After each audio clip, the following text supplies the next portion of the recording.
O programa Quarta Dimensão está na telinha da TV Vila Velha, a TV que a nossa gente vê.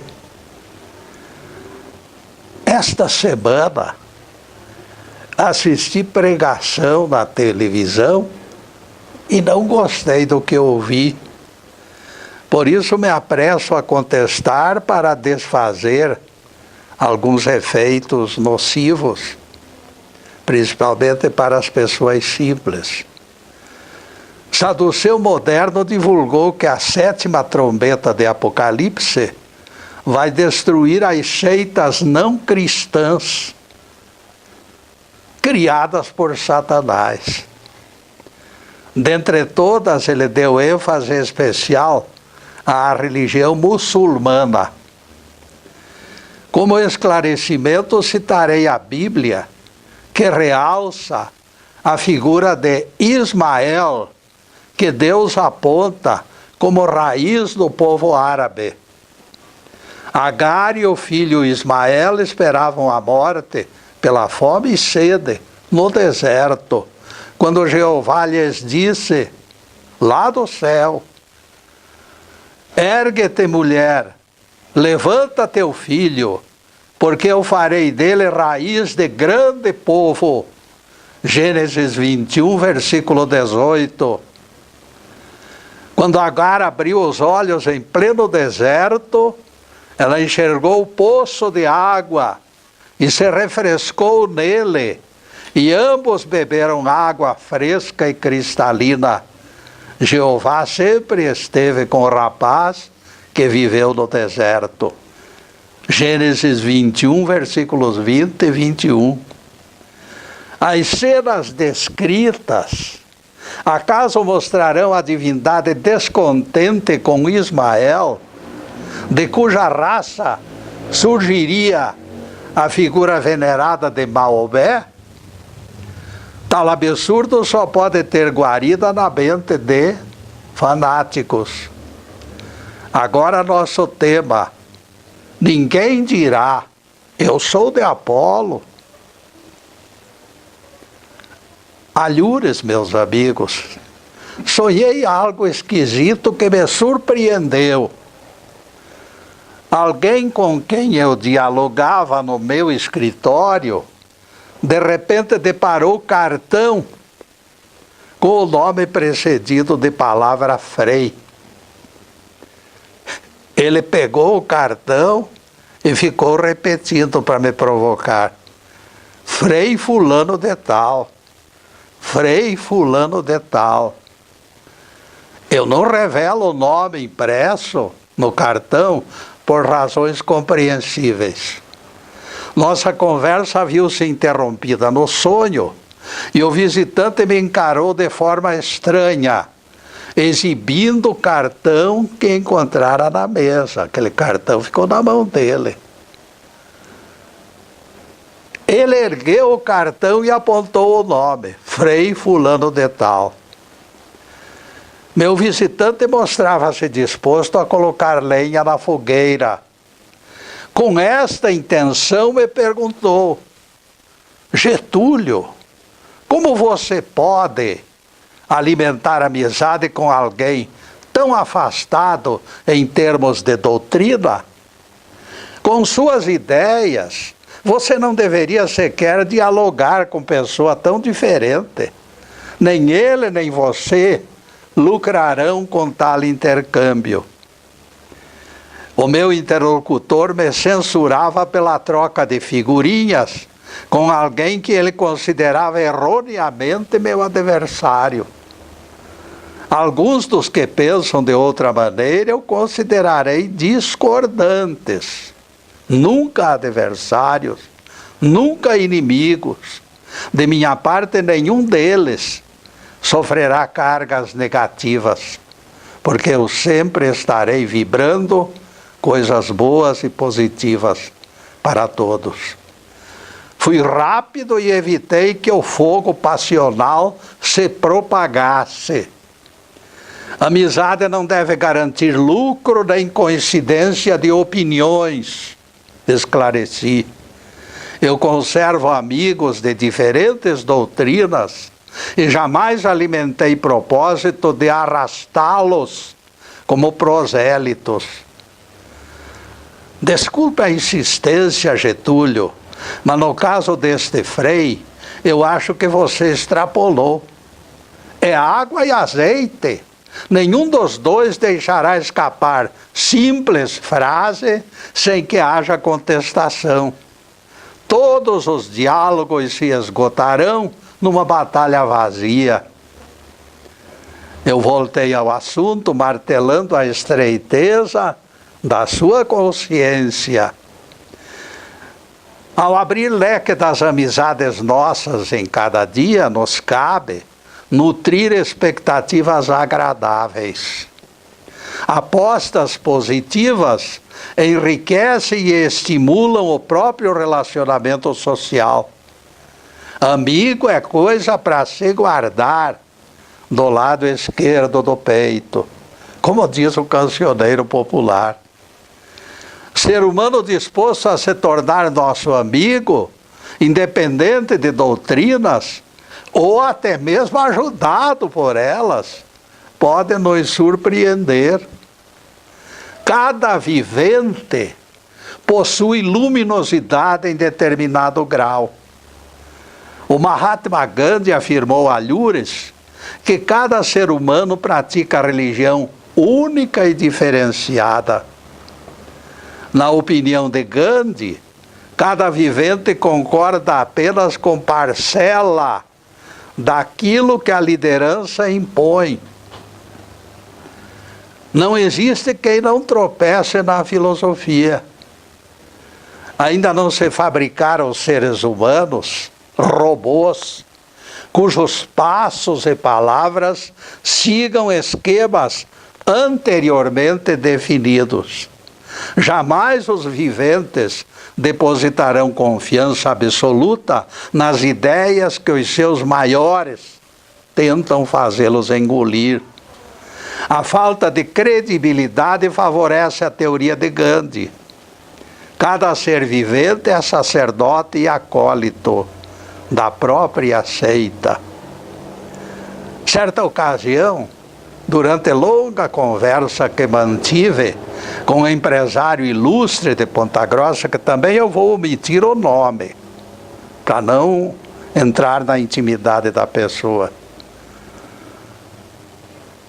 Eu conversei longamente com ele, e ele então me disse: Getúlio, eu venho acompanhando o seu trabalho na TV. Concordo com grande parte do que você fala, discordo de algumas coisas, mas nesta história de Satanás, eu aposto na sua interpretação 100%. Se o salmista diz que todo o poder pertence a Deus, onde o maligno encontraria recursos para lutar contra o Todo-Poderoso? Lembrei que pregadores apelidaram esta guerra de grande conflito, imagine só, grande conflito entre Deus e o maligno. Isso dói até.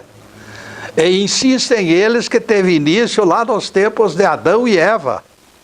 Essa guerra longa. Meu amigo ficou penalizado com a insensatez e me disse: se Satanás, inventado por eles, tivesse suportado sem poder, porque o poder está todo com Deus, este longo conflito suportado tudo isto, seríamos obrigados a considerá-lo mais forte do que Deus. A Bíblia ensina que, em termos de poderes, a totalidade sempre esteve nas mãos do alto. Escutem estas palavras do salmista. Uma vez falou Deus, 2 vezes eu ouvi que o poder pertence a Deus.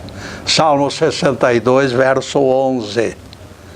Esta universalidade do poder nas mãos de Deus, igualmente foi entregue ao Cristo. Jesus disse aos apóstolos, pouco antes de voltar ao 7º céu, todos os poderes me foram entregues nos céus e na terra. Mateus 28, versículo 18. Na despedida, este meu amigo me perguntou, por que fechar fronteiras, Getúlio? Manter a mente e o coração aberto talvez seja o melhor remédio para desfazer as rugas da alma. As rugas da pele surgem com a idade, explicou ele. As rugas da alma são causadas por apostas falsas que superestimam malignos ao ponto de os tornarem guerreiros contra Deus. Quem pode com Deus? Essa disposição de manter Satanás na berlinda criará personalidades ressecadas por dentro e por fora. Armados como São Jorge na lua, ou semelhantes a Dom Quixote contra moinhos de vento, eles se intitulam super-heróis e santos. Ai daqueles que negarem a existência de Satanás, o Satanás deles, porque eu não quero nem saber dessa porcaria. Presentes em todas as pregações deles, o Satanás está junto. A negativa bastará para tirá-los do sério. Eles ficam nervosos e ouriçados quando alguém diz que Satanás não existe. Não pode, não. Prelado ilustre do século XIX, canonizado santo, deixou escapar um desabafo involuntário. Ele não queria fazer o desabafo, mas fez. Eu ficarei bastante logrado, disse ele, neste meu fim de vida, se descobrir que não existe o inferno. Percebam que ele acalentava dúvidas. Percebam que suas virtudes se alicerçavam no medo. O temor das chamas do inferno o fazia resistir ao pecado, mas a dúvida sempre o atormentara. E neste ponto, caríssimos, nós vamos fazer a primeira interrupção do programa para os comerciais do canal, mas é um instantinho só. Daqui a pouco estaremos de volta.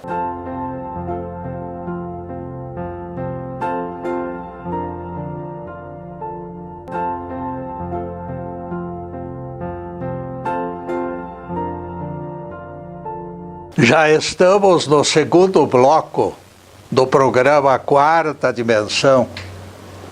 Nosso site está na telinha e nós convidamos especialmente os apreciadores de análise por escrito para acessá-lo. Ficaremos agradecidos pelos comentários com amigos sobre as nossas palestras e pela recomendação de que as procurem no YouTube. Em nosso site, nas páginas Getúlio no YouTube 1 e 2, meu querido neto Ricardo linkou títulos de palestras, permitindo acesso com simples clique. Damos preferência ao trabalho denominado Jesus Ordenou Trabalho no Sábado, que é campeão quanto ao número de acessos. Nesta exposição, inúmeros problemas bíblicos são esclarecidos. Vale a pena assisti-la, portanto. Você ficará conhecendo, por exemplo, a interpretação adequada para as palavras de Jesus. Eu não vim destruir a lei. Intensa divulgação compensará os esforços de equipe pequena em número, mas inexcedível na semeadura de sábias orientações. A gravação do Quarta Dimensão é feita nos estúdios Fernando Martins e tem sido transmitida ao vivo às quartas-feiras, perto das 10 horas. Esta palestra que eu estou fazendo, a gravação, está sendo publicada. Nossos agradecimentos ao Fernando, ao Zubi e ao Alisson pelo inestimável esforço que colabora bastante com o nosso trabalho. Agora a continuação do tema de hoje. Ninguém dirá, sou de Apolo. Ninguém dirá. O inferno existe ou não existe? Este é o dilema crucial da consciência de pessoas crédulas. Esse é tudo num passar de logro, pergunta. São as tormentosas cogitações de suas mentes. Aqui eu divulgarei outro detalhe deste sonho que me ocorreu na madrugada de 16 para 17 de agosto de 2011. Para esclarecer a galera, adianto que o nome do personagem impresso no cartão define pessoa vivente, não é ficção. Somos amigos e as diferenças doutrinárias não nos afetam. Eu sempre considerei melhor do que ele é melhor do que eu como pessoa humana. Por aí vocês analisem. Religião nenhuma deve substituir a consciência dos seguidores. Religião nenhuma tem o direito de discriminar as pessoas. Todas deveriam recomendar respeito aos semelhantes, como básico, como o estatuto básico. Afinal, nós somos aprendizes no mesmo planeta de provas. Jamais considerei lições filosóficas como pretexto para desencontros. De repente aparecem como num passe de mágica duas determinações antagônicas que desafiam nossa argúcia. Portões fechados com cadeados é o sentido radical da primeira. Diga-me com quem andas e eu direi quem és. Exibe intolerância explícita por todos os poros. Não ultrapasse risco, ordena seu Zé das Couves. Tu és pecador e não permitirei que frequentes minha igreja. O salmista proíbe intercâmbio em nome da decência e dos bons costumes. O salmista recomenda viver longe da impureza, longe dos impuros. Bem-aventurado o homem que não anda no conselho dos ímpios, nem se detém no caminho dos pecadores. Salmo 1, verso 1. Certamente este trecho inspirou crítica dos fariseus ao mestre. Por que vosso mestre come com publicanos e pecadores? Perguntaram eles. Ouvindo a censura, Jesus lhes disse: os sãos não precisam de médico, e sim os doentes. Aprendei o que significa misericórdia, quero, e não sacrifícios. Mateus 9, versículos 11 a 13, palavras de Jesus. Pelos ensinamentos do nosso Rabi, vocês poderão entender o que dissemos há pouco. Quem não tropeça na própria filosofia? Quem? As próprias escrituras determinam procedimentos diferenciados. Gandhi admitia contradições em suas declarações públicas. Escreveu no livro isso, nas suas recordações. Quem está livre de tropeçar? Gandhi perguntava sorridente. Aqueles escritores da Bíblia, desfalcados da inspiração divina, tropeçam nos descaminhos de projetos que não têm alicerces. Vejam que a Bíblia recomenda direções opostas para idênticas setas. Não esqueçam. Enquanto Jesus acolhe publicanos e pecadores, o salmista fecha a porta na cara deles, ouvindo colisões e topadas oriundas da sua impenitência. Enquanto para o salmista os pecadores deveriam ser desprezados, Jesus convivia com eles em nome do quê? Em nome da compaixão e da misericórdia. Receber holocaustos sempre foi mais fácil que curar enfermos. Depositar oferendas no altar, esperando graças, deixou de ser engraçado. Jesus foi claro. O Todo-Poderoso prefere os misericordiosos. O Pai Celestial aprecia seres humanos de braços abertos. Se insistirmos na seleção de pessoas, alegando filiações religiosas ou raciais, ou pela santidade, entre aspas, estaremos seguindo o salmista. Quando braços se abrem de maneira ampla e irrestrita, sem impedimentos, será clara a escolha do nosso Rabi. Entre os salmistas, somado a todos os demais escritores da Bíblia, eu prefiro ficar com Jesus. Voltando ao meu sonho, eu repito que o religioso com o qual mantenho amizade é criatura votada e voltada ao trabalho do bem. É isto que eu considero importante. A sintonia de propósitos faz crescer laços fraternais. Este crítico eventual que eu conheci no sonho não parece disposto a aceitar o que ele chama promíscuas amizades. Sua voz rouca se ouve outra vez.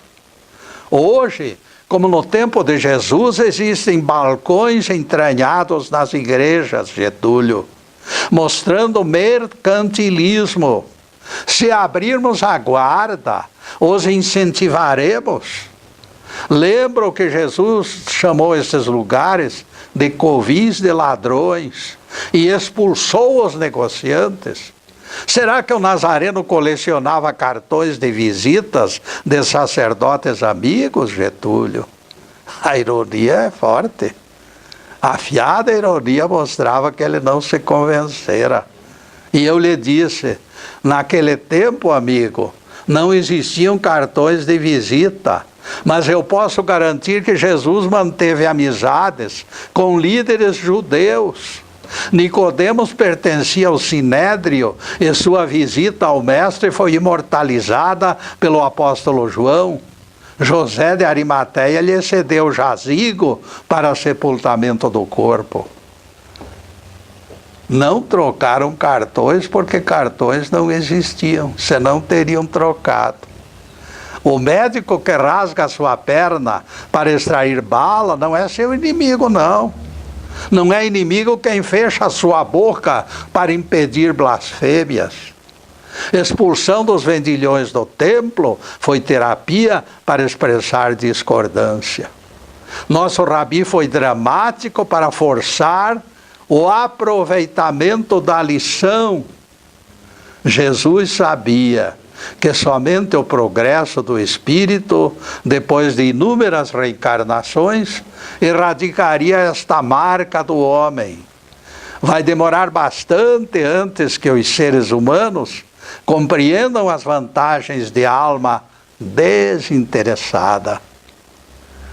Tratando-se das últimas faces do espírito passíveis de aperfeiçoamento, a cobiça, infelizmente, ainda irá bastante longe.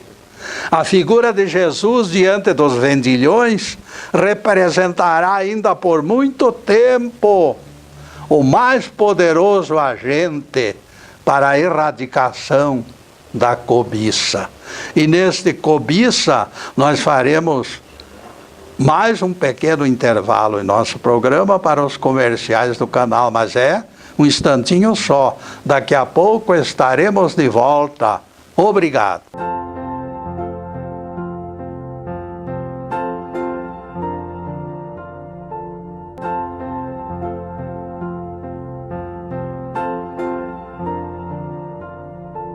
Estamos retornando com o programa Quarta Dimensão, terceiro bloco. Jesus disse: aqueles que creem farão as obras que eu faço e maiores ainda. João 14, verso 12. Eu pergunto, se as religiões cristãs afirmam que se aproxima o fim dos tempos, quando o céu e o inferno agasalharão as almas todas, onde encontrar tempo para alguém multiplicar pães e peixes? Dizem pregadores que se aproxima o dia do juízo e os taumaturgos de plantão ficarão sem plateia para multiplicar pães e peixes. Até hoje ninguém realizou nem mesmo algo que se assemelhe aos prodígios do Mestre. Mas ele prometeu que os seguidores até superariam seus feitos, mesmo considerando Lázaro morto há 4 dias. Nós, espiritualistas, temos condições de explicar. A Terra não é o único planeta habitado. Quando ela for promovida, os missionários terráqueos repetirão os prodígios de Jesus em planetas inferiores, como peregrinos do sacrifício, como missionários. Serão peregrinos como Jó e José do Egito, a serviço do universo. E vai ter muito trabalho a fazer, sim. Cada planeta terá seu Cristo quando alguém se tornar puro e perfeito daquela raça. Quem primeiro chegar ao apogeu será o Cristo daquele planeta.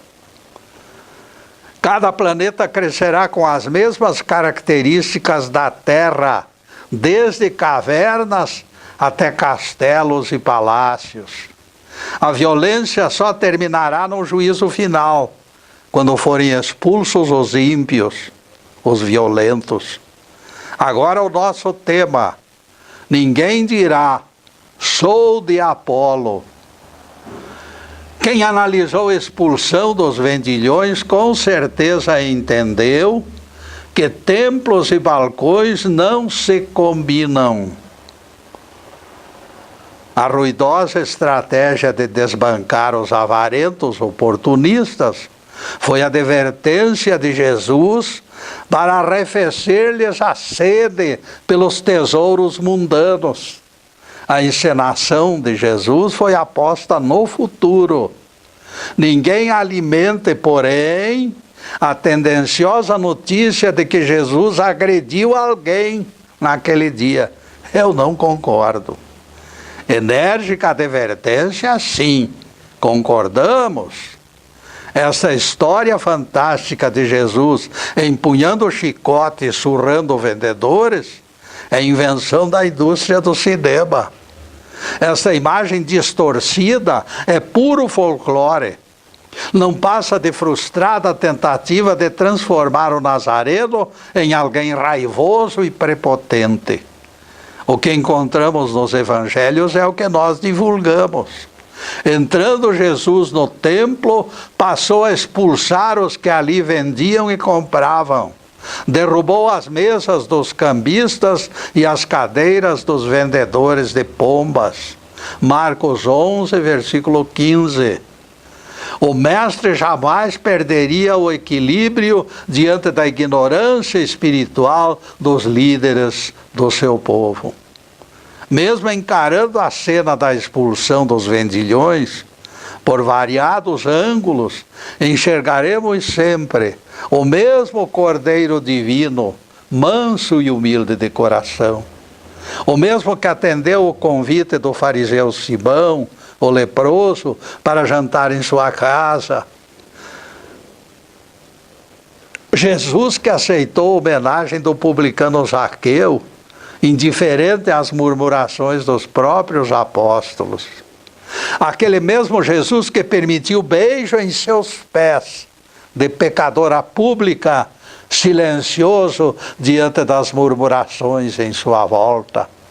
O mestre desenvolvia ministério de forma completamente diferenciada. Retomaremos o assunto do cartão de visitas encontrado em nossa escrivaninha naquele sonho narrado lá no início da palestra. O evento provocou inexplicável mal-estar, inexplicável pelo fato da tentativa de coibir algo sublime que se chama amizade. E não podemos reclamar. Existe juiz lá no alto, capacitado para decretar sentenças. É assustadora a advertência dos evangelhos. Com a medida com que medirdes, sereis medidos. Mateus 7, verso 2, palavras de Jesus. Amizades desenvolvidas nesse círculo de coerência com certeza produzirão ótimos resultados pela força igualitária da justiça. Será bom entendermos, portanto, que Deus ordenará as medidas de nossas almas pelos mesmos traços que idealizamos para os que nos rodeiam. E não poderia ser diferente. Se Deus permite que seus filhos sejam livres, até para praticar crimes, por que exigirmos atestado de idoneidade de nossos amigos? Confiança é valiosa ponte. Quem foi criado pelo Pai Celestial possui algo bom, que pode ser descoberto e revelado. Por mais profundas que sejam, será lucrativo respeitarmos as diferenças dos nossos amigos. A lei não é mais aquela dos tempos excepcionais da saída do Egito, onde pau poderia ser pedra e bengalas viravam cobras. A lei dos profetas, a lei e também os profetas vigoraram até João. Desde então é anunciado o reino de Deus. Lucas 16, versículo 16. Embora retardado pela evolução lenta, este reino se firmará no tempo devido. Judeus e gentios já não existirão mais, porque serão fundidos na qualidade de irmãos. Todos se abrigarão debaixo do mesmo estandarte. Se isto vai acontecer inevitavelmente, por que resistir tanto? Por que continuarmos alimentando contendas? Por que cofres separados? Se todos difundem o mesmo evangelho?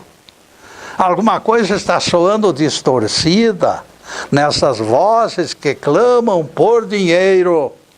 O peregrino que se encontra no agrupamento vizinho será um marciano travestido de homem? Acorda, cidadão distraído! Ninguém esqueça que Jesus ocupava espaço nas sinagogas, usando a cátedra dos judeus para a divulgação do evangelho. Mulher cirofenícia, embora de outra raça, atreveu-se a pedir a expulsão de espírito maligno que atormentava a sua filha. E o mestre lhe disse: deixa primeiro que se fartem os filhos, porque não será bom tomar o pão deles e lançá-lo aos cachorrinhos. Marcos 7, versículo 27, palavras de Jesus.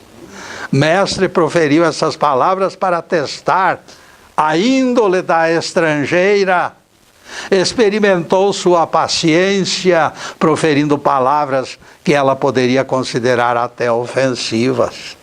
Pela humildade daquela mulher, Jesus conquistou a admiração e o milagre do grande mestre.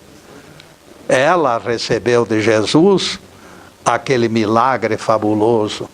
Ela disse: Sim, Senhor, mas os cachorrinhos debaixo da mesa comem das migalhas que escapam das crianças. Marcos 7, verso 28. Quando aquela mulher voltou para casa, encontrou a filha totalmente livre da entidade das trevas. Diante de fatos como este, eu pergunto para os meus irmãos espiritualistas: será lícita qualquer restrição de amizade com alguém que professa outra crença? Será lícita? A grande verdade é que somos todos irmãos e não existe a menor justificativa para vivermos em guerras. No fundo, todas as religiões têm sido montadas umas sobre as outras. Festas pagãs deram origem a festas cristãs. As fontes litúrgicas se confundem na sucessão dos milênios. No tempo de Jesus, a própria magia fazia parte da medicina. E neste ponto, caríssimos, nós vamos fazer mais uma pequena interrupção no programa para os comerciais do canal. Mas é um instantinho só. Daqui a pouco estaremos de volta.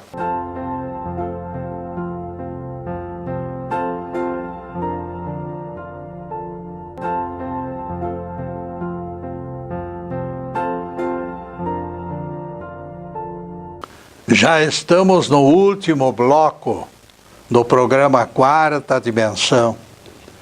E lembramos as tardes de sextas-feiras, quando comparecemos aqui para a divulgação da Bíblia e do Evangelho. Na próxima sexta-feira, a partir das 15h30, na TV Vila Velha, voltaremos com outro assunto de incentivo ao progresso espiritual. Agora, os últimos questionamentos sobre o tema de hoje.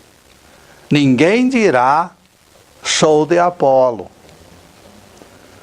Os magos se diplomavam pelos corredores do templo de Epidauro e os adoradores de Asclépios conseguiam curas. Está provado isso. Superstições e devoção sempre andaram de mãos dadas. Pouco antes de morrer, Sócrates entregou dinheiro a discípulo para a compra de um galo. Veja só, meus amigos, Sócrates havia recebido graça do deus Asclépios e ficara devendo galo pela promessa. Isto é superstição? Pode ser, mas revela que todos os seres humanos foram feitos do mesmo barro, igualmente frágeis e crédulos. Todos nós somos aprendizes. Este é o mundo para o qual Jesus desceu. Um mundo conturbado, confuso. Este mundo exigia limpeza do piso ao teto, e é isso que Jesus vai fazer no juízo final. Se Sócrates, que foi das maiores inteligências do seu tempo, viu-se envolvido nas malhas da magia, dá para imaginarmos o resto. As crendices campeavam naquele tempo e ainda hoje, ainda não nos livramos delas. Quase todas as enfermidades eram atribuídas a entidades malignas. A prática de exorcismos era largamente utilizada. O nosso rabi sempre respeitou, porém, o trabalho desses curandeiros anônimos, que não usam crachás. Quem não é contra vós é por vós, dizia Jesus, quando alguém tentava impedi-los. Qualquer atenção que se conceda ao enfermo será semeadura de benefícios coletivos. Alguém orando num pedacinho de rua ou no canto de uma praça espalha benefícios pelo quarteirão. Este se encontra ao nosso favor e não contra nós. Não será necessário descobrirmos a religião do vivente. Seja qual for, ele é nosso irmão, porque nós dois temos idêntica origem Deus é o Pai de todos. No sonho que forneceu o assunto para essa palestra, percorremos extensa jornada das carências humanas. Presenciando tantas coisas erradas, vocês achariam lógico adotarmos represálias exatamente contra os mantenedores de benefícios? Espírito fraterno é disso que nós precisamos, acima de tudo. A grandeza desta figura humana chamada Madre Teresa de Calcutá é incalculável. Ninguém pode dizer é A ou B. Seria sensato que eu deixasse de reconhecer os seus valores pelo fato de que ela é filhada à crença diferente da minha? A resposta se nos afigura tão óbvia que até criança pode fornecê-la com lógica. O espírito de Madre Teresa de Calcutá extrapola denominações religiosas e questiúnculas filosóficas. Paralelamente, Jesus apontou radiosa implantação de reino, onde não haverá mais templos, nem divisões, nem rótulos. A grande verdade aparece radiosa: templos desaparecerão, sem proteção dos impérios financeiros, vai secar a fonte que sustenta sumos sacerdotes. O Apocalipse garante futura preponderância de templos interiores, templos aqui em nosso peito, em nosso coração. Nela, na nova terra não vi santuário, registrou o profeta João em Apocalipse 21, verso 22, referindo-se à cidade santa do Cordeiro. Santuários serão coisas do passado. Ninguém mais vai dizer, eu sou de Apolo, eu sou de Paulo, eu sou de Pedro. Ninguém mais vai dizer, todos dirão, nós somos de Cristo. Todos os eleitos pertencerão à mesma categoria de bem-aventurados discípulos de Deus. Ninguém mais vai alegar que não pode ser amigo de fulano ou de Beltrano, porque ele usa outro rótulo. A ordem será unir e conviver em paz. E nós lembramos promessa do Sermão da Montanha: bem-aventurados os mansos, porque eles herdarão a terra. Mateus 5, versículo 5, palavras de Jesus. A verdade é que o Cristo está voltando, minha gente. Ele está retornando para garantir que os não violentos recebam a terra da promessa. Aqueles que carregam rancor no coração não mais reencarnarão aqui. Fronteiras fechadas para todos os perversos. O amor será nome da religião de todos. Escutaremos bastante claras as palavras de Jesus atravessando o tapete pelo lado das estrelas. E o Cordeiro de Deus estará repetindo palavras de Apocalipse. Eis que veio sem demora, e comigo está o galardão para retribuir a cada um segundo suas obras. Apocalipse 22, versículo 12. Muita gente iludida de que seus pecados já estão pagos, de repente vai perceber que lhes sonegaram o verdadeiro ingresso para esta terra maravilhosa do nosso Cristo. Somente uma coisa consagrará os que se encontram à direita esperando sua vez. A voz do Cristo será ouvida: vinde, benditos de meu Pai, entrai na posse do reino preparado para vós desde o princípio do mundo. E o passaporte verdadeiro será então definido. Estive com fome e me destes de comer, com sede e me fornecestes água, forasteiro e me hospedastes, nu e me vestistes, enfermo e preso e me fostes visitar. Sem compreender, os direitistas perguntarão a uma só voz: quando aconteceu isto, Senhor? E o Cristo responderá com alegria: Em verdade vos afirmo que todas as vezes que o fizestes a um destes meus pequeninos irmãos, foi a mim que o fizestes. Mateus 25, versículos 31 a 40, palavras de Jesus. O ingresso no reino não fala de religião, nem de batismo, nem de religiosidade. Somente única pergunta vai repercutir nas consciências: você foi solidário? Fora de tais parâmetros não existirá salvação para ninguém. Louvado seja Deus. Que o Senhor nos abençoe e nos guarde. Que o Senhor faça resplandecer o seu rosto sobre nós e tenha misericórdia de nós. Que o Senhor sobre nós levante o seu rosto e nos dê a paz. Louvado seja o nosso querido Deus Pai. Louvado seja o santo nome de Jesus, o nosso Cristo.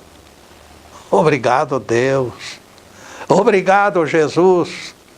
E para vocês, caríssimos, além desta câmera, que as bênçãos divinas se derramem sobre todos, sobre todas as pessoas, sobre todas as famílias.